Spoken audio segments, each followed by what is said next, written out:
Good evening. I'm Patrick Ralston. I'm the director of the Arkansas Arts Council, an agency of the Arkansas Department of Parks, Heritage, and Tourism.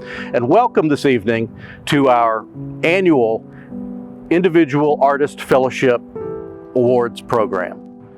This year, the Individual Artist Fellowship Awards are given in 3 categories: theater direction, screenwriting, and painting on medium other than paper. At the heart of the play Eurydice by Sarah Ruhl is the story of recovering from grief. The play explores the myth of Orpheus through the lens of his departed wife Eurydice. In the original telling, conveyed 2,000 years ago in Ovid's Metamorphosis, we follow Orpheus, a great musician, whose wife is bitten by a viper and dies on their wedding day. We hear about his heartbreaking loss and the bargain that he makes that allows him a chance to retrieve his lost love from the underworld. But in Sarah Ruhl's reimagining, Eurydice is not the passive object of affection. We follow her on her journey into the underworld, watch her grapple with the transition from living to dead, and rejoice in her reunion with her previously lost father. As I was approaching the project as a director, I had recently lost my own father to a long illness, and I was processing through the grief of that loss. Ruhl's exploration of the ritual of grief became an important step in my healing process. I was drawn to the essential question that the play poses: if you could erase your memories to remove the pain of loss, would you make that choice? In other words, is the joy of the memory worth the cost of the pain? Ultimately, Eurydice does make the choice to release the memories to exist in a world free of pain. She elects to forego the memories and to become like the stones who serve as the chorus and cautionary tale of the play. I was fascinated by that decision, and I was excited to dig into the script to explore why she would land on that choice. Ruhl's lyrical writing lends itself to a highly theatrical interpretation. She allows each design team to create their own iconography for their own productions. As I explored the text, I found repeated references to water, forgetting, string, loss, rhythm, loneliness. I encouraged first the designers and then the actors to examine these themes as we approached the work. Our design team explored several different options before we ultimately landed on a central visual metaphor of the train station. We were drawn to the idea of the transitory space, and as we reviewed imagery, we found a photo series of abandoned train stations that we loved. These public man-made spaces that had been abandoned by man but reclaimed by nature in a way that further spoke to the attempt of man to exert control over fate, but ultimately their inability to do so. For lighting, we explored the idea of approaching each scene like a separate poem, each moment being lyrical and ageless, sitting outside of the bounds of time. The lighting designer used this suggestion to create an incredibly diverse palette of texture and color and movement that worked to bring a unique focus, mood, and tone to each scene of the play. In our approach to the costume design, we wanted to explore the timelessness of the story. Texturally, there are references to multiple different time periods, so we wanted to allow them to all live concurrently in the presentation of the play. Working with the actors on the production was a unique experience. Although deeply rooted in humanity, the writing is much more poetic and lyrical than many of the performers had previously explored. We dug into the figurative language and worked to connect that to the concepts that would resonate with the characters' objectives. The relationship dynamics between Eurydice and Orpheus was important to understand, but ultimately we found that the relationship between Eurydice and her own father was the crucial element that needed to be at the heart of the play. We explored rhythm and movement with the stones, finding ways for them to communicate time passing while always establishing the timelessness of the underworld. We explored moments of comedy juxtaposed with serious themes of grief and loss. The play provided a uniquely rich framework to explore the extremes of human experience. I feel that this production is a strong example of the collaborative nature of my work. I strive to provide a strong vision for a production while providing space for designers and actors to explore the depth of their own creativity. I believe that at its core, theater is about telling a story and bringing people together to create a shared experience and memory. It's about the process of forming deep connections between human beings. We work collaboratively using every imaginable tool at our disposal to communicate directly with our fellow artists and our audiences. We attempt to lessen the distance between human hearts by telling stories that meaningfully intersect with our community.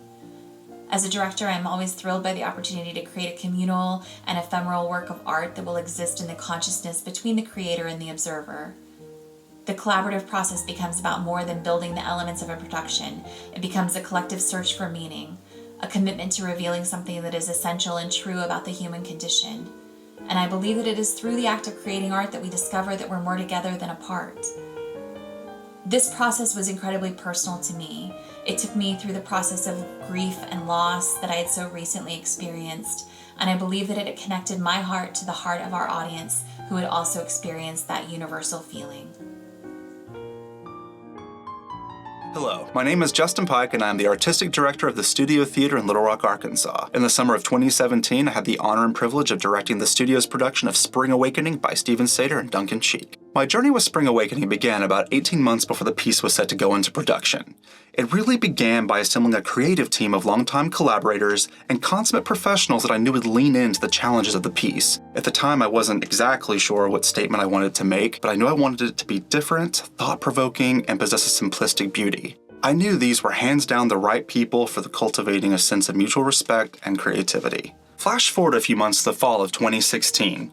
On a hike through Central Park, I spent a decent part of the day enjoying the crisp October weather on the Great Lawn. I laid out in the grass and used my backpack as a pillow, feeling the sun's blazing warmth on my face, paired with the almost icebox quality of the grass on my back. The combination of the two feelings were almost surreal, and that is when I realized with great clarity what the Studio Theater's production of Spring Awakening needed to be. It needed to be a yin and a yang, loud and quiet, light and dark, warm and cool. It also needed to be even more than that. It needs to be a feeling, an experience. It needs to occupy a certain headspace. One achieves this by tapping into the human condition. You do it with people, interpretation, and collaboration. Much as the characters of Spring Awakening act on instinct, I knew it would be important for all involved to trust their instincts, and so we got to work. Through some research, I found Willow Beach Park, just outside of Scott, and upon visiting, it gave me the same type of zen-like feeling as that day months prior on the Great Lawn, so I returned there for inspiration several times throughout the process. Diving further into the text, I began to note some patterns and similarities in the writing. Since virtually every piece of music and lyrics mention of nature, water specifically in some capacity, water became the central focus of my concept. For example, the song Touch Me not only mentions elements of water outright, it literally rocks back and forth like ocean waves in a 6/8 time signature. Water possesses universal tones of fertility, purity, cleansing, healing, and redemption. The journeys of these young characters explore all of those themes, much the way the book and lyrics often turn to symbolism to create a certain audible eloquence. I wanted our use of symbolism to create a certain visual eloquence, mystery, and vulnerability. On a practical note, it also had to be an encompassing, controlled environment that could melt into the physical needs of the actor's storytelling cleanly and safely while cultivating a sense of intimacy, honesty, and trust. The next challenge tackled was how to bring the idea of that lake at Willow Beach into the theater, how to create a fully realized body of water on a stage while still having enough surface area to serve the work. Essentially, we developed a covered pool of water featuring a practical acting area that could be manipulated by rearranging any of its 9 removable platforms. Over the course of the story, the platforms could be reconfigured and stacked to reveal parts of the water below. Working in tandem with music, blocking, lighting, costuming, and choreography, the new configurations could reflect the different locations of the story as well as the disposition of the characters. Measuring 12 feet by 20 feet, our pond held approximately 6 inches of water accented by submerged LED lighting that gave it a tranquil teal glow. Above, the suspended budding tree limbs could be highlighted or lost in the darkness and could help create a beautiful texture with lighting if needed. Everything else was an infinite blackness that reinforced the yin and the yang between the light and the dark. With this, we could easily travel between the worlds of structure and discord almost instantly. Once these key environmental elements were established, our production of Spring Awakening was born. Our story begins very stark, very structured and flat, almost direct. It appears very one note, and in time, as the relationships change, we see it begin to morph and grow, both in the use of color, but also the use of texture and movement. The color palette remains incredibly tight as the scenes progress. We not only see more of the water, but we begin to understand that the characters are developing a somewhat forbidden relationship with its mystery. They are always so close, but they could never touch. The first contact with the pond comes in Act 2, when Moritz performs a posthumous ceremonial self-baptism during his funeral. In death, he has gained the knowledge of life, and as Act 2 progresses, the platforms are systematically removed and retired. As the acting areas become much smaller, the storytelling becomes much faster paced and at times frantic. By the last scene, 3 small platforms remain, creating human tombstones, used to illustrate Melchior's isolation and his struggle between the physical world and the immortal world occupied by those he loves most. In the finale sequence, we have one large, uninterrupted body of water. During the Song of Purple Summer, the cast sheds the conformity of their society and strips down to tasteful pastel period undergarments. They bathe themselves and each other in a lake of tranquility and understanding. It is both innocent and exploratory.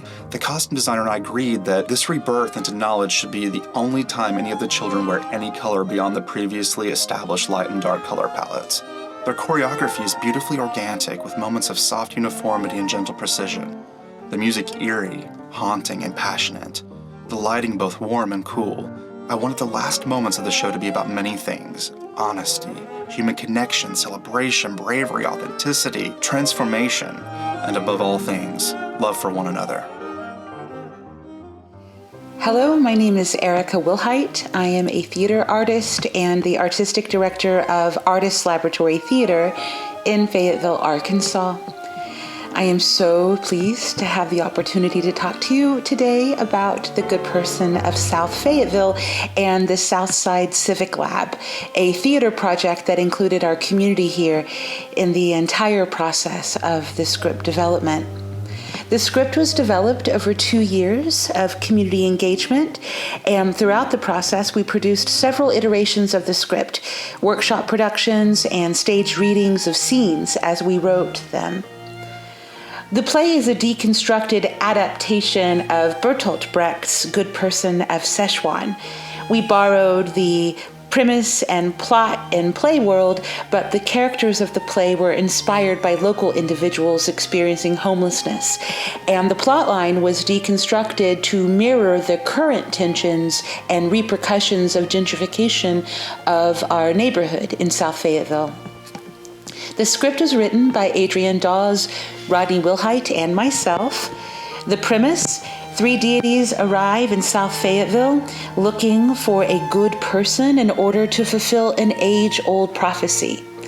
Audiences follow and aid the goddesses in their search and are asked throughout the play, what is a good person? And what is their personal responsibility to the issue of housing insecurity and the displacement of families and businesses as a result of neighborhood development? The audiences follow the play by using the public bus and walk to site-specific venues near the bus stops to experience the unfolding of the narrative through scenes and immersive installations that they can see from the bus, in the streets, and throughout the environments that they travel through. I collaborated with artists Ashley Burns on the scenic and prop design and Trisha Gooding on scenic and costume design. And those costumes were made from upcycled materials and trash to represent the resourcefulness of the individuals and the characteristics of the setting and the circumstances of the play. We collaborated with Ozark Regional Transit on the production, and they helped us design the routes for the performance. And with the help of stagehands, runners, and getaway cars, texting, and two-way radios, stage managers called their cues, actors got to places backstage, and scenic designs were installed in real time as the play progressed and audiences traveled through. We set out to write a play, which we did through 2 years of research and community engagement, and very organically, the Southside Civic Lab was born. Community input has always been important in our process. We learn about how topics are impacting folks, and we do this through focus groups, community conversations, interviews, and system audits. I learned about these issues from the individuals I met, including Nikki, who was staying at the Salvation Army in South Fayetteville. Nikki eventually became the main character of the play. I shadowed Nikki for a month. We rode the bus together as she searched for employment, health services, and other basic needs. We met several people on the bus who inspired the characters, scenarios, and dialogue. Nikki was contracted as a neighborhood ambassador and assisted me with research, rehearsals, and performances, in which she shared her story with audiences in post-show discussions. Each iteration of the script was experienced by the public through staged readings and workshop productions, and each of those performances were followed by listening parties. We invited not just the audience, but nonprofit professionals, city officials and employees, and also impacted community members. The play became a conversation starter about housing inequities and other socioeconomic and racial disparities that are impacting our community. We did not solve the issue of homelessness, but we did inspire folks to get involved, and there have been tangible results from citizen engagement. For example, a component of the research was conducted by neighborhood ambassadors, individuals who were contracted out to ride the bus and document their experience. Neighborhood ambassadors Jeff and Amy rode the bus for 2 weeks and documented their adventures by video. In order to raise awareness of the barriers our transit presents, they conducted what they called celebrity rides and brought local influencers, government officials, and community leaders on the bus to show them the challenge that transit-dependent riders face daily. Guest riders were the mayor of Fayetteville, Representative Denise Garner, and local land developers. As a result of their efforts, the need of bus shelters and changes to routes became evident, and improvements were and still are being made.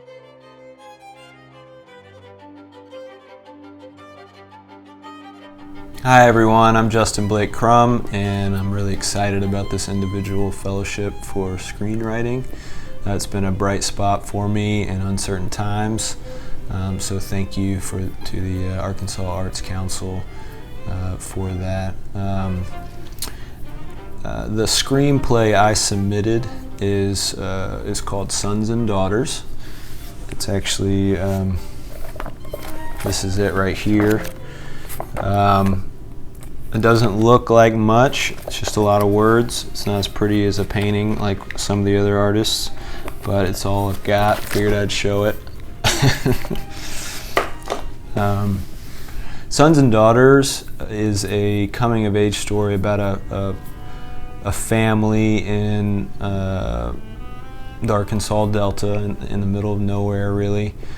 Our main character is 19-year-old Sam, who's a middle child of the family, and he has dreams of breaking out of his small town and out of this family bubble that he's in, and wants to, see the world. The problem is he's stuck taking care of his dying mother, who he's very close to.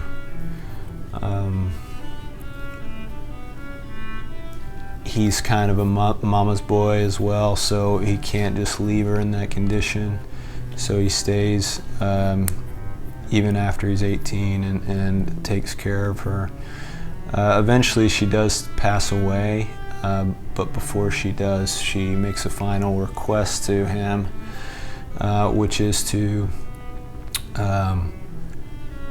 go and essentially find his estranged brother Isaac, a brother who left the family a number of years before and has been on his own and has not come back.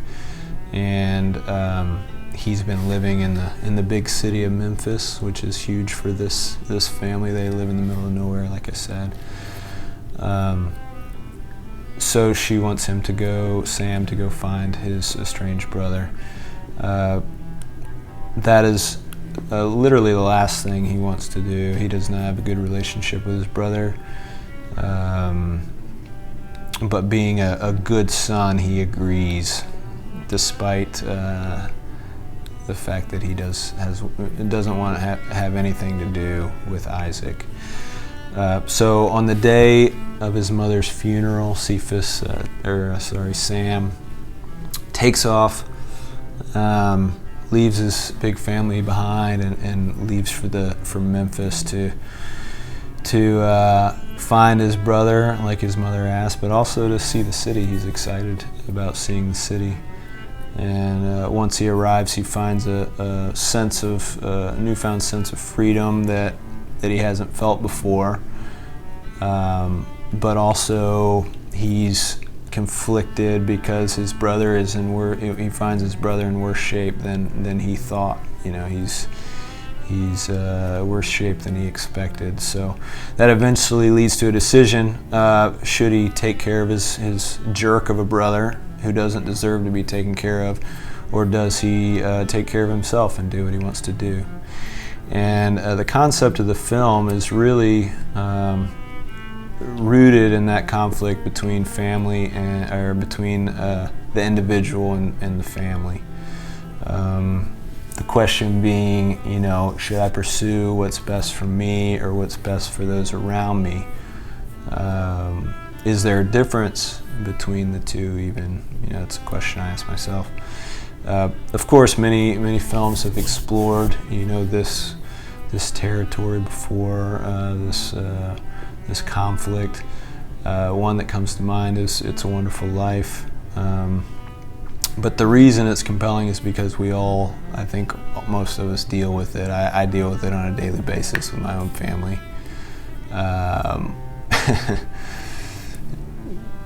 And so it's a constant struggle, one that's personal for me. So the ultimate goal of this screenplay is hopefully to make it into a film and to create a film that feels classic and timeless, but distinctly Southern and distinctly Bible Belt even. So anyway, that's about it. Thank you again for awarding me in this story with this fellowship. I really appreciate it. Thank you.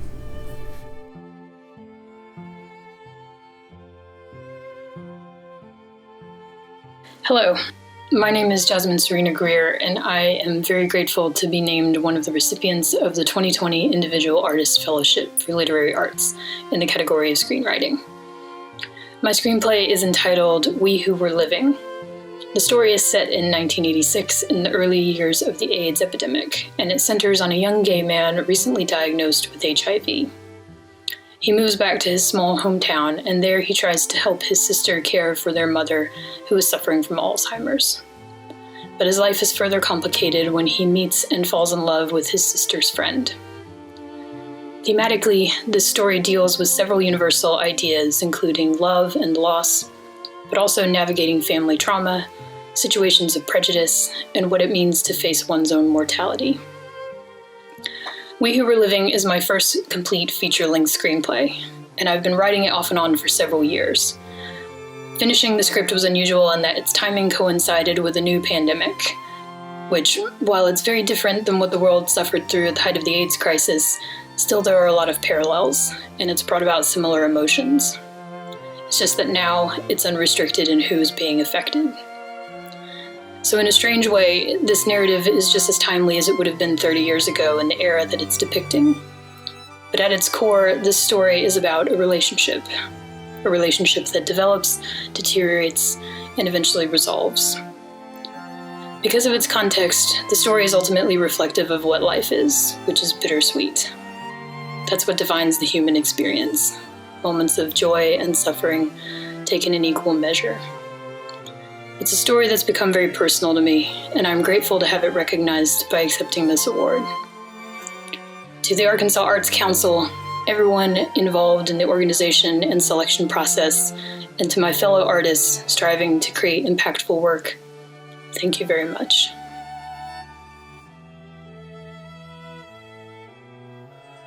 Hi, I'm Lauren Farabee. I'm one of the Screenwriting Fellowship recipients for my screenplay Brilliance, which is the story of a mother and daughter both coping with the loss of their husbands and rebuilding their relationship together.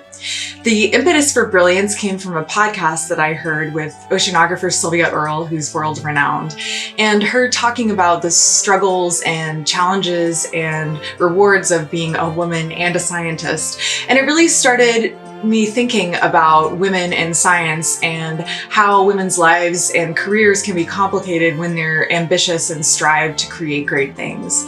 So the focus began with those characters, with Marie and Sophie, Marie being the mother, Sophie being the daughter. And Marie's husband, Sophie's father, has died from cancer a few years back, and Sophie's husband at the beginning of the screenplay has just died in an accident that she feels is partially her fault because she's been gone researching in Antarctica.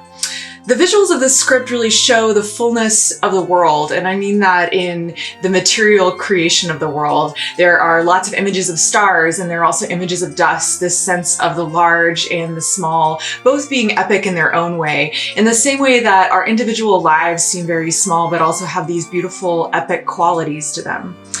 And of course, one of the things I was looking at was how we look for answers to questions that we have about time and memory in science, and particularly if we're science-minded people or intellectuals. We long for answers to questions that may not be science questions, that may be questions for us to answer about emotion, about our lives. So Sophie's journey in the screenplay is really about that, about her discovering for herself what fulfillment looks like. So we see her mother, Marie, whose life in some ways has been stifled by her husband's brilliant career. And then we see Sophie also grappling with her own very complicated relationship with her mother. And then the two of them coming together and building a new life out of the space that these losses have left. I always like to say that the screenplay is built like a Mobius strip. So one of the concepts in the screenplay is that time moves back and forth, and we see these characters as the people that they were and the people that they are today. And of course, they're longing to return to these moments in time that have so shaped them, and then their inability to return without having changed along the way.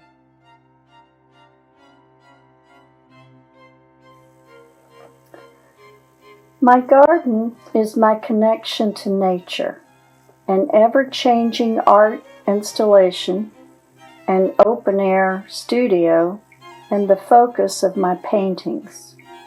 The paintings, Crazy Quilt Garden and Live Oak Baroque, show this humble southern backyard garden which resembles a crazy quilt of color and pattern.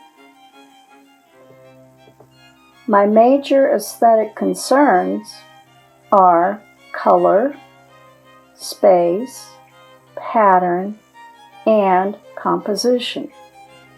In summer morning, color is used to flatten the space. For instance, a bright yellow-green in the background advances and a cool, dark color in the foreground pushes in. My color is not necessarily descriptive, and it's heightened to create a sense of joy, as can be seen in the garden. Solophilia and pollinators use saturated, contrasting hues to enliven and flatten the abstract space. In these paintings, the shallow space is full of patterned plants and hard-edged, flat shapes stacked on an up-tilted plane. As seen in Garden of Change and End of Summer, oval shapes of bird baths, tomato cages, straw hats often repeat, beginning with an underlying geometric structure. I like to juggle a lot of patterns to create eye movement. When you are in the garden, like in Sanctuary, your eye is constantly moving due to insects hovering, plants moving in the breeze, and myriad patterns and details. Matte acrylic is applied flatly in several coats to emphasize these formal concerns and not distract, as can be seen in this detail of summer zucchini. To garden is to hope. I enhance my land by planting natives that attract birds and pollinators who, in turn, animate the garden and pictorial space. My work is an invitation to the viewer to explore the ever-changing space of the garden and to reconnect with nature. My name is Ray Allen Parker. I'm a portrait and figurative painter from Fayetteville, Arkansas. I believe in heroic paintings, large-scale, intense psychological works that explore the human figure and face. I want my paintings to be bold but intimate, naturalistic but expressive, dense but revealing. I try to give life to my subjects, not just depict them in a convincing, painterly way that renders paint both as a resting mark and as flesh. I want the painting to feel like the person. When I retired from corporate communications and advertising a decade ago, I resumed studying art, and I knew immediately what I wanted to do. I wanted to paint people. I recall what Chantal Jaffe, one of my favorite artists, said about portrait painting. There are people for whom the painting of another person is almost more real than their own life. You think as them, you feel it so intensely. It's completely human to have that intense over-identification. Otherwise, I don't know what the point is. To me, it's like reading a novel or biography and wondering what it would be like to actually know a character or be like them.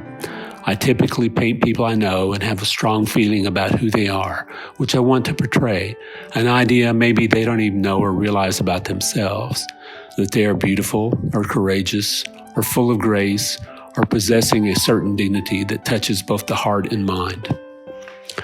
With portraits, I instinctively gravitate to the direct gaze. The eyes are the windows of the soul, yes?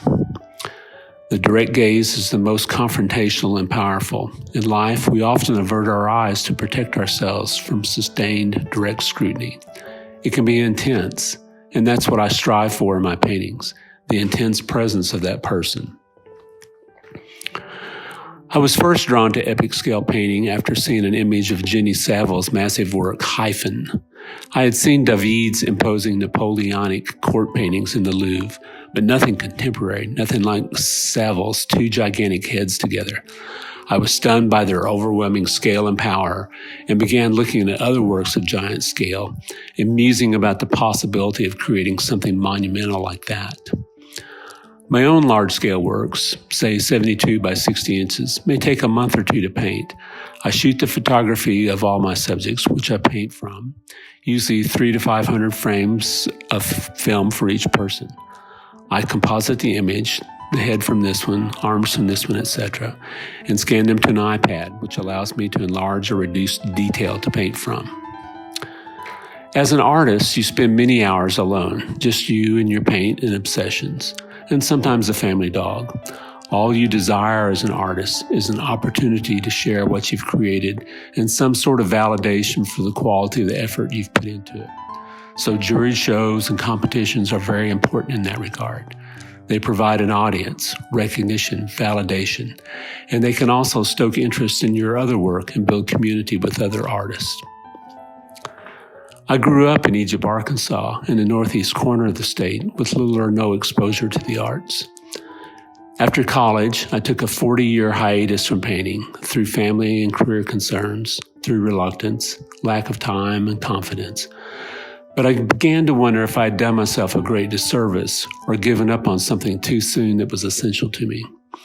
It was humbling, to say the least, to restart my art studies at age 60 at the University of Arkansas, with students a third my age, wondering if it wasn't too late. But it was important for me to persist, to believe in myself, even when I thought no one else did. The photographer Duane Michaels has said, "This is it. This is the ride." The world of art is filled with slow learners and late starters, and I didn't want to miss the ride. I didn't want to miss the opportunity to have the life I wanted. My most recent paintings are secular altarpieces, inspired by Renaissance and Gothic religious masterworks. A couple of summers ago, I saw Velázquez's Crucifixion of Christ at the Prado in Madrid. The painting was overwhelming in its majesty and beauty, knee-weakening in its power and scale. I went back 3 days in a row just to experience it again. I decided then I wanted the same beauty and power for my work. Over time, that desire merged with how I viewed my subjects, and I came up with the idea of a series of altarpieces as a way to see that naturalistic monumentality for the people I paint. Of course, they probably don't view themselves the same way. In fact, they may be a little embarrassed by this depiction of themselves. But I wish to create meditations on their all-too-human connections with us.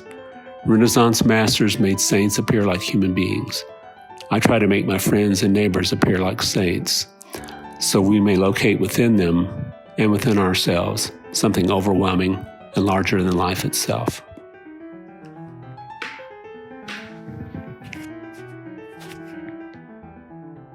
I explore and question the fallibility and malleability of human memory, identity, and perception.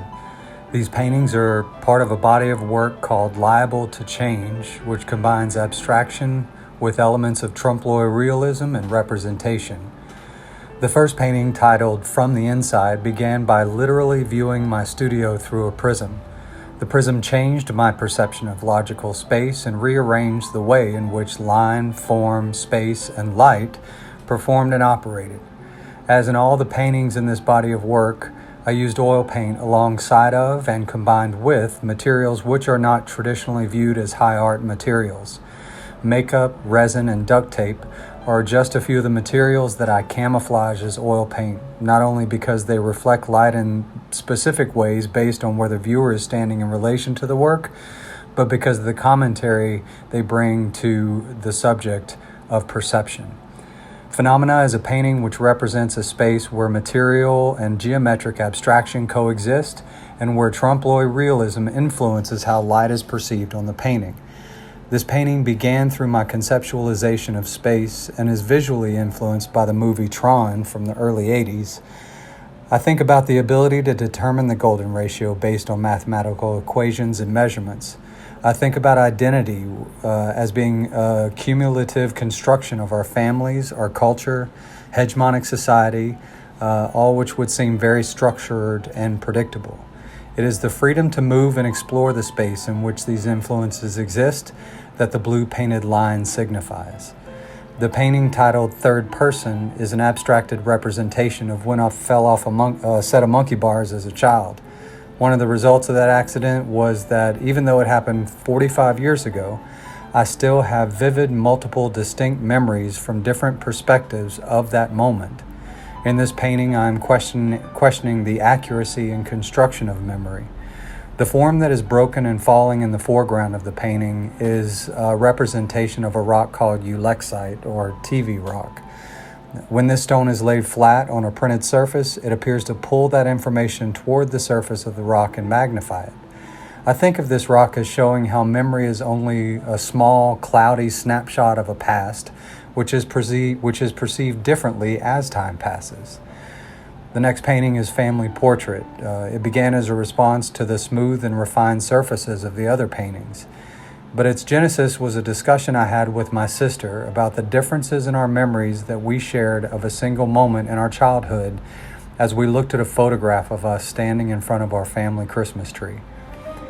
It's the difference between past and present perception of the memory that is conceptualized in the painting titled Camouflage. In addition to being a response to the active surface of Family Portrait, this painting takes advantage of leaving a section of canvas untreated while painting the rest of the surface to be camouflaged as if it was untreated canvas. The sliver of information that is to the right of the picture plane poses the question of whether or not memory is in the process of becoming or fading.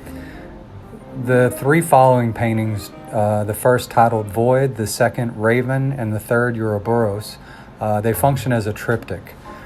Void and Ouroboros speak directly to the varying ways of visualizing the cyclical nature of creation and destruction as being two sides of the same coin.